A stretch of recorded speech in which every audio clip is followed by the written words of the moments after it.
睡眠是最好的养生。今天教大家一套道家流传千年的睡功。睡前只需要做完阳卧10分钟，腰好肾好，睡眠好，躺着就能让肚子变小。下面跟我做一下。睡觉时，身体自然平躺，两脚心相对，脚后跟往上提，尽量靠近会阴，双膝向外打开，尽可能贴在床上，感到大腿内侧肌肉紧绷、发热，像是在拉筋的感觉。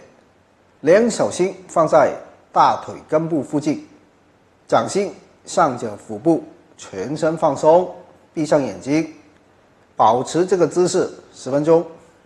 慢慢的，要是有睡意袭来，就不必在意姿势了，自然入睡就好。人卧则血归肝，这个动作拉伸了大腿内侧的肝经和肾经，促使血液回到肝脏中，让人睡得更踏实。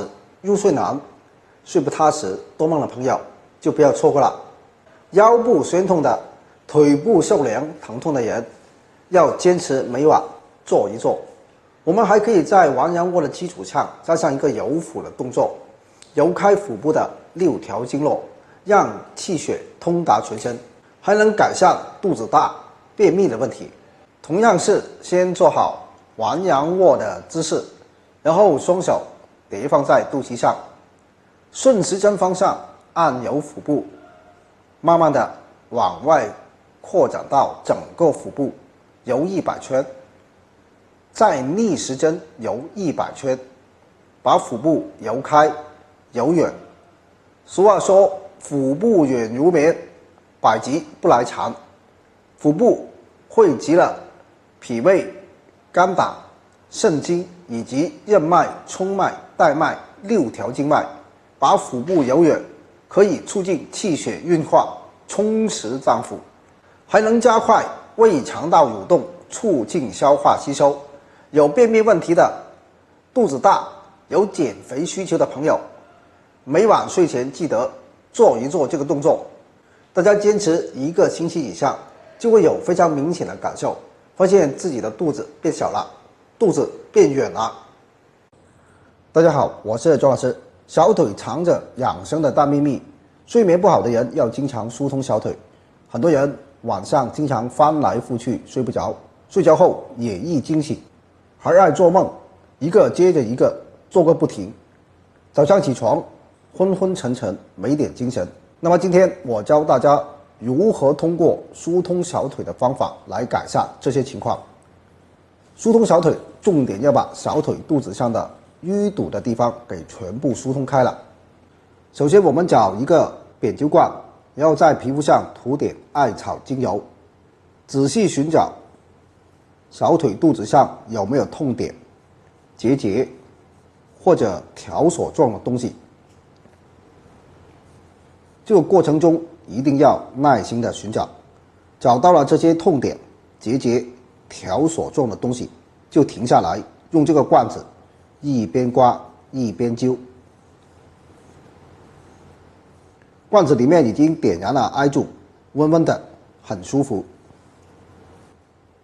想要的朋友可以点击我的头像，进入主页这里，点头像上面就有进入的窗口，一点进来就能看到了。我们一定要把这些地方淤堵的地方给刮通了、灸顺了，让你的气血循环变好。很多人经常小腿冰凉的、小腿僵硬的、小腿胀痛的等等这些情况的，更需要多刮灸小腿肚子。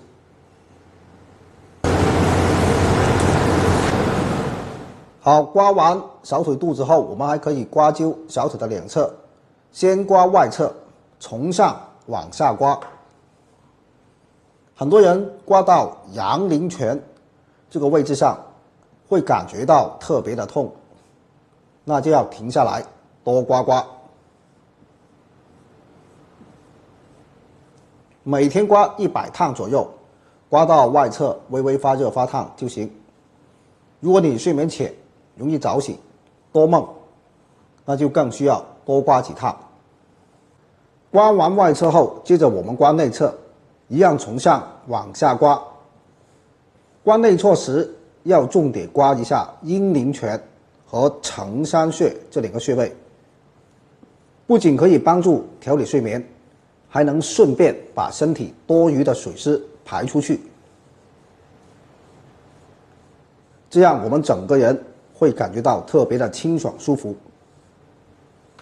像一些人平时老是感觉很疲惫的，动一动就气血虚虚的，大便加马桶的，皮肤黏黏腻腻的，那更要重点刮灸这两个地方。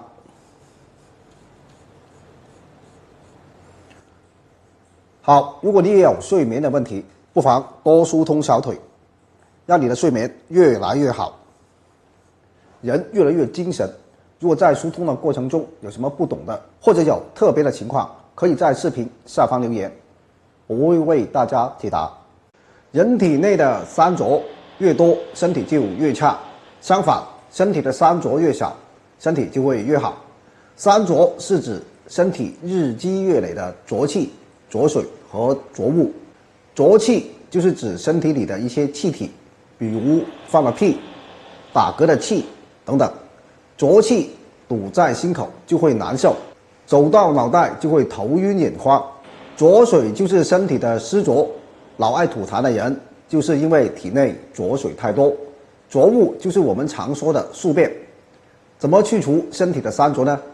有一个大道至简的方法，下面我教大家。第一步，拍打排污开关中毒穴，它在大腿外侧，在风室下2寸。我们这样讲，我们自然站立，双手自然下垂，中指所指的位置就是风室，然后风室再往下量3横指，好，这里的位置就是中都。找到了位置，最简单的方法就是拍打，我们稍稍用点力，一下一下的拍打，连续拍打10分钟以上，每天可以多次。这里是人体中焦的排污启动机关，我们想要排出三浊，一定要先激活此穴，把开关打开。我们把这个开关完全打开了，我们就开始推三浊。这个三浊就是浊气、浊水、浊物，它们都是藏在我们腹部中焦这个区域，所以我们不难发现，一些人肚子大的、肚子硬的，都会有很多健康问题。那为什么肚子会硬、会大？其根本的原因就是与三浊有关。如果肚子变硬了，像消化不良、胃口差、上面热、上面寒这些毛病也会找上来，还有小腹变大、赘肉多，这都是三浊惹的祸。所以我们想要身体健康，想要身体的毛病小，腹部这里一定要柔软。下面我们就开始推三浊。我们用这个扁灸罐来操作，这个扁灸罐的好处就是可以一边刮一边灸，既有刮的疏通作用，也有艾灸温经通络的作用。我们借助罐子的力量，就可以更方便、更加彻底的推出三浊。扁灸罐里面已经点燃了艾柱，我们一定要把隔灰网这个盖子盖好。现在就可以开始了。我们用扁灸罐操作，其实和推腹是差不多的，只不过用罐子的话呢，比用手推更好。我们就这样拿着，先推中线。我是隔着衣服向大家示范，大家在推的时候是贴着皮肤来推。好，从上就是从剑突那里开始往肚脐方向推，就是中线，就这样子推，一直推5到10分钟。然后呢，我们再推2侧，我们先推左侧大家看着我的动作，就这样一下一下的推，推到我们的侧腰面。就到这里，这一边的时间大概也就5分钟这样，然后我们再推右侧，也是从中线的旁边往腰右侧方向推，一定要推到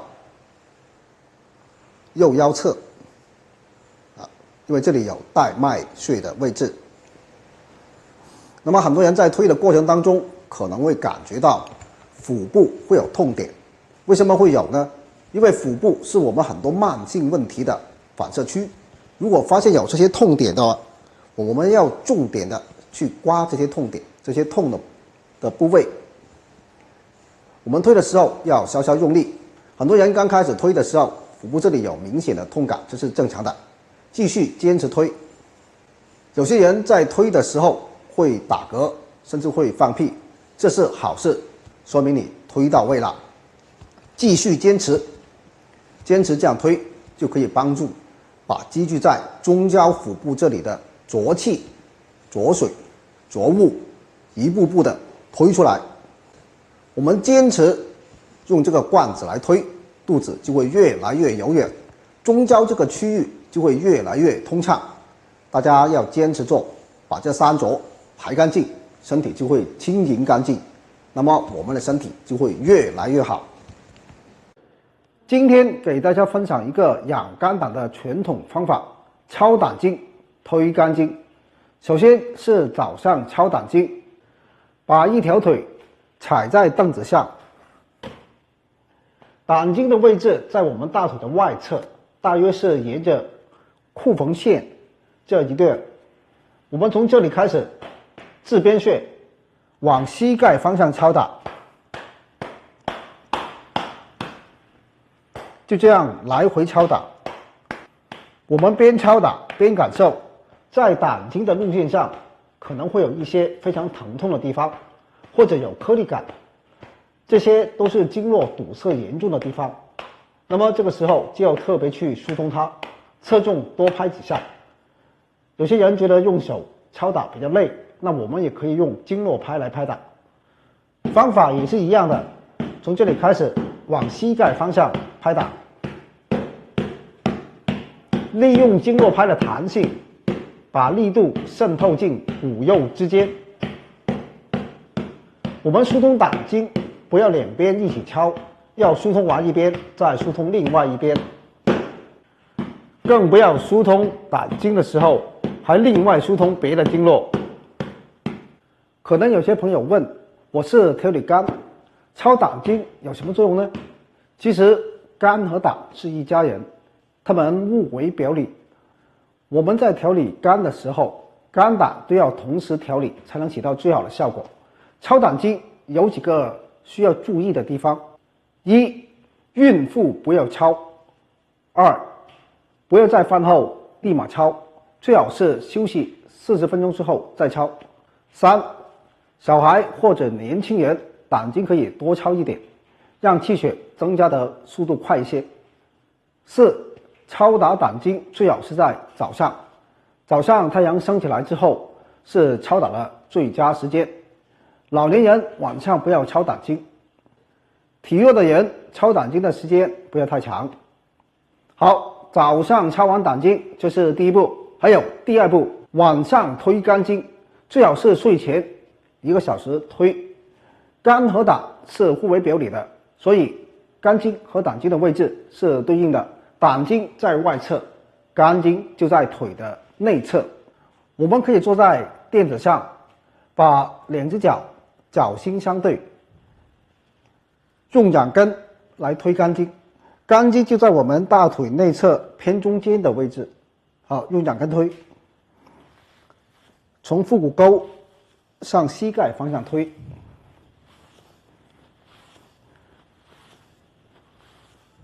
左右各推3到5分钟。如果是我，更喜欢用经络拍来拍，这样更省力，更有利于坚持，而且拍子的力度更好。用拍子从大腿根部开始向膝盖方向拍打，方法都是一样的。充分利用拍子的弹性，把力度渗透进骨肉之间。好，来回拍打3到5分钟。我们敲胆经、推肝经对养肝的好处我就不多说了，大家坚持做，你会发现身体上很多小毛病在坚持中不知不觉就没有了。你在无形中化解了我们日常对肝脏的一些伤害，比如经常生气、发脾气、喝酒、熬夜的人，一定要对自己的肝好一些。还有所有的女性朋友，做这2个动作非常好。大家好，睡眠质量关乎到我们整体的身心健康，但是现在失眠的人却越来越多，所以失眠很常见。失眠是多种因素造成的，一般小部分人睡不着是由于疾病导致的，比如心脏病、呼吸系统等疾病。这类人只要积极治疗原发病，睡眠质量都会有所改善的。大部分的失眠都是非器质性的问题，精神、心理等原因，这个就比较复杂了。睡眠时间和睡眠质量长期不能满足人体生活需求，就会影响我们的身心健康。一般我们睡眠不好，往往有3个表现。第一个，入睡困难，明明感觉已经很累了，一躺下却感觉大脑无比的清醒，翻来覆去睡不着。这种身体的疲劳和大脑的清醒，这2种很矛盾的交织，让人很辛苦。第二个，浅睡眠，一醒好不容易睡着了，却总是做梦，很容易惊醒，白天没精神，注意力和记忆力减退。第3个，睡醒后疲劳。睡眠是我们身体自我修复的过程，在中医里，睡补是最好的天然补品。好的睡眠，睡醒后是感觉身体有劲，神清气爽，精力充沛的。但是这类人睡前疲劳，睡醒后还是那么疲劳，入睡没有问题，但是睡眠质量极差。长时间的睡眠不好，久而久之，人体阴阳失调，导致气血两虚，经络淤堵，五脏六腑功能失调，各种各样的症状就来了。失眠的原因很复杂，如果有持续4周睡眠障碍，那就要及时就医，遵医嘱调理。平时自己也可以做一些自助，这里给大家一个小方法，很简单，希望对睡眠不佳的你有帮助。我们只需要准备一个刮痧板，我们先刮印堂穴。印堂穴位于人体的面部2眉头连线中点基室，我们用刮痧板的一角，力度适中的刮，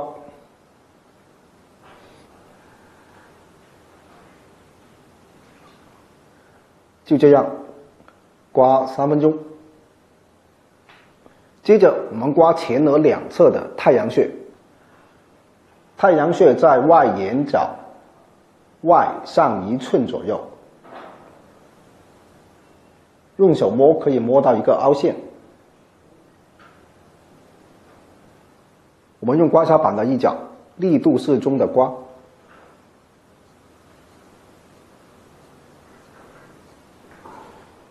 左右的太阳穴各刮3分钟。接着我们刮安眠穴，这个穴位在耳垂后的凹陷和枕骨下的凹陷连线的中点，左右各1穴，找到大概的位置就可以了。刮痧板一边厚一边薄，2边都可以用，看个人感觉。左右的安眠穴各刮3分钟。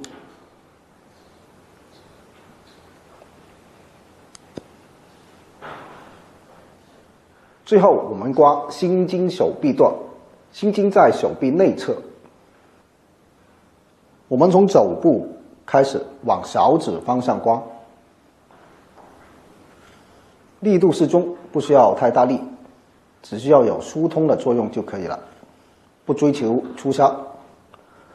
左右手各刮3分钟。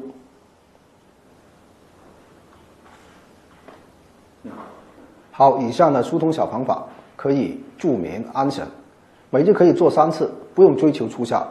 如果出痧了，那等痧退了再做。希望大家都有好的睡眠。本次视频就到这里，感谢大家支持，谢谢大家。大家好，我是周老师。心脏不好的人睡觉时常常有以下3种表现，如果你一个都没占，那么恭喜你，你的心脏很健康。如果不小心占了其中一个，那么你就要注意了，从现在开始养护心脏。一、莫名咳嗽。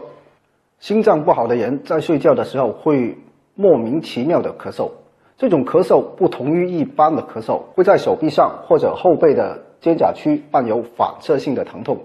二、入睡困难，失眠多梦。心脏不好的人在睡觉的时候都会出现入睡困难、失眠多梦，而且这类人群并不是普通的失眠，而是睡着之后突然惊醒，醒了之后会有一种无法解释的恐惧感，夜里还老爱做噩梦，常常被噩梦惊得一身冷汗。三、手脚冰凉。如果你在睡觉的时候，即使在手脚在被褥里，但还是特别冰凉，不由自主的搓手，那就要多关注一下心脏健康了。因为心脏负责向身体各个器官放出血液，手脚作为肢体的末端，是最后得到滋润的地方。心脏如果出了问题，就会导致供血障碍，使四肢血液循环不好，就会造成手脚长期处于冰凉状态。那么我们该怎么养护好心脏呢？下面我教大家每天刮灸3个地方，为我们的心脏保驾护航。第一步，刮后背。我们要刮的部位是心腧穴到厥阴腧这一段。我们在刮之前需要准备个刮的工具，可以是刮痧板或者是扁灸罐。我现在用扁灸罐给大家做演示。我们先找到厥阴腧和心腧穴这2个穴位，上面是厥阴腧，下面是心腧穴，然后用扁灸罐从厥阴腧往心腧方向刮灸，也就是从上往下刮。为了刮灸时舒服点，我们涂点艾草精油润滑。好，从上往下刮。我为什么要选用这个扁灸罐呢？因为这个罐子可以起到一边刮一边灸，双管齐下，效果更好。我们就这样一下一下的刮灸，一直刮到该区域皮肤微微泛红。大概每次刮灸的时间是5到10分钟，刮完左边再刮右边。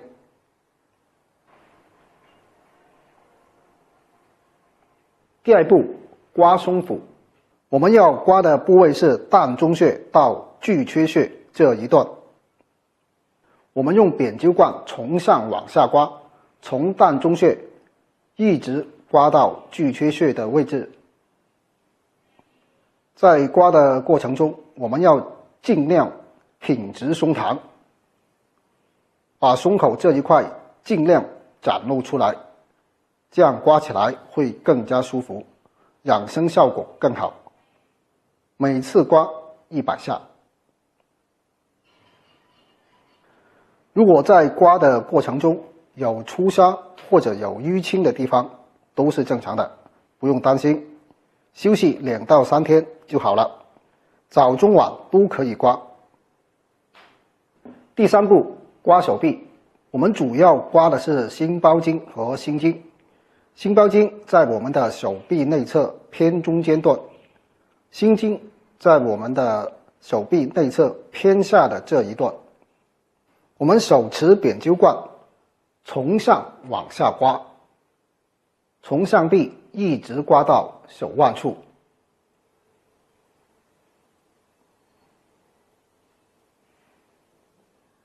心包经和心经各刮灸100下。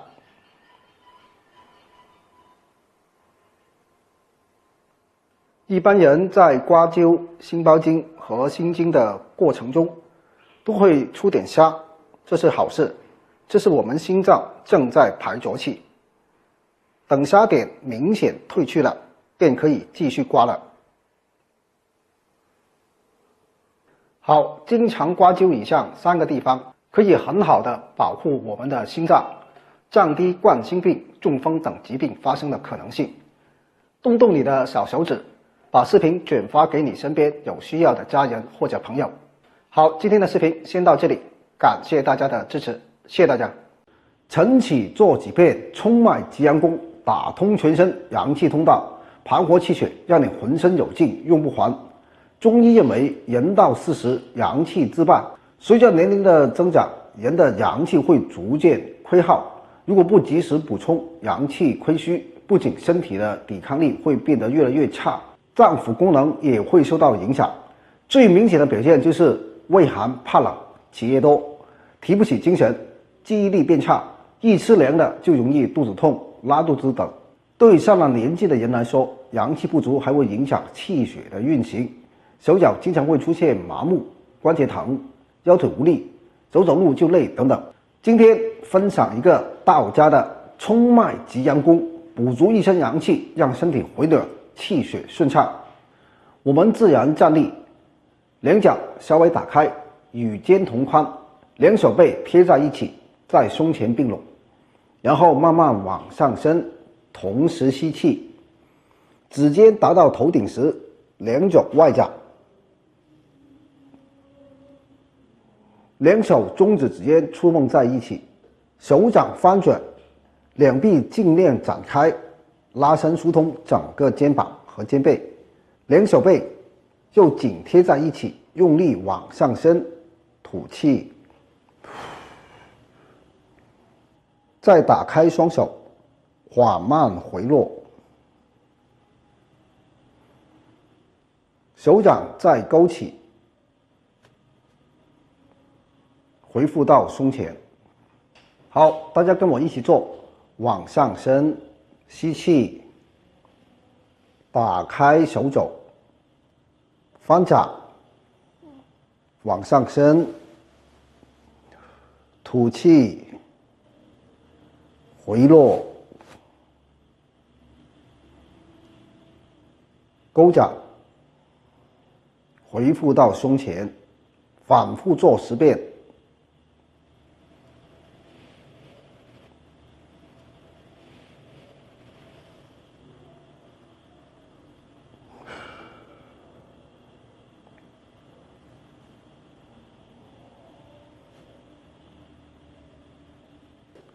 相信大家做完后会发现后背和额头微微出汗，全身暖洋洋，很舒服，浑身有劲。这就是它的神奇之处，能快速打通阳气通道，盘活全身气血。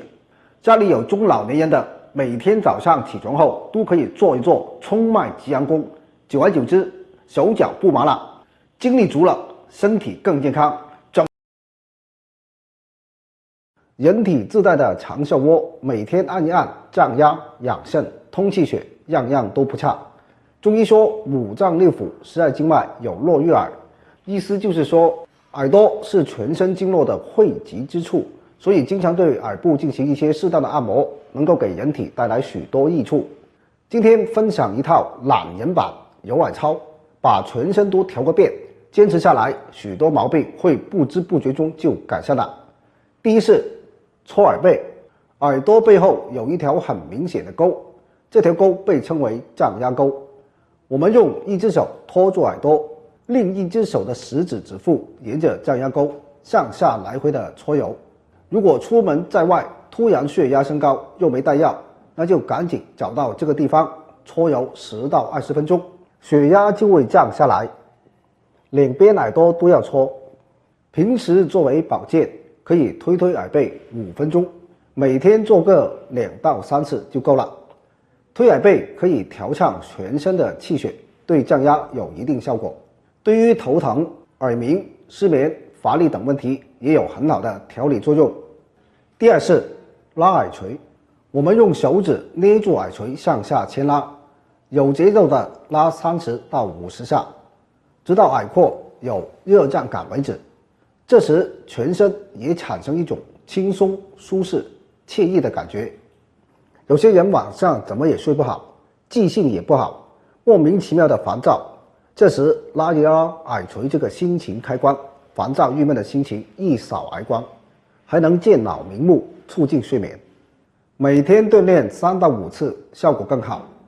耳垂主要是我们面部的反射区，对于头面部的问题，比如耳鸣、头痛、神经衰弱等，都可以通过牵拉耳垂来缓解。爱美的朋友没事多游游也会有奇效。3. 提拉耳尖，用双手拇指、食指捏住耳廓上部，先揉捏此处，再往上提丘，直至耳尖处充血发热。每次进行提拉15到20次即可。耳上部主要是扁桃体、足、膝等关节部位反射区，可调节睡眠、血压、情绪，对咽炎也有缓解作用。第4是手摸耳轮，双手握空拳，以拇指、食指沿耳轮上下来回推磨，直至耳轮充血发热。长时间低头玩手机或者对着电脑工作的人，颈椎问题很容易找上门来，经常会颈部、腰部疼痛，有时候还会出现头痛、眩晕的情况。恰好耳轮是腰颈椎的反射区，对长肾、腰腿痛、颈椎问题都有很好的缓解作用。每天刺激一下耳轮，腰颈部疼痛感会大大降低，头痛眩晕的情况也会少出现。第5是按压三角窝。三角窝位于耳轮上角和下角之间的三角形凹窝，这里就是了。用食指托住三角窝的背面，拇指捏压三角窝，持续按压50次，使耳朵微微发热就可以了。肾的问题就找三角窝，像肾气不足、夜尿多、腰酸等问题，就要多按按三角窝。平时消化不良、脾胃虚弱的朋友，也可以多按压这个区域，可以健脾养胃。好，以上就是懒人版揉耳操的全部动作，大家要每天坚持按摩耳朵，给五脏六腑来个大保健，让气血不停循环，久而久之，许多毛病在不知不觉中就改善了。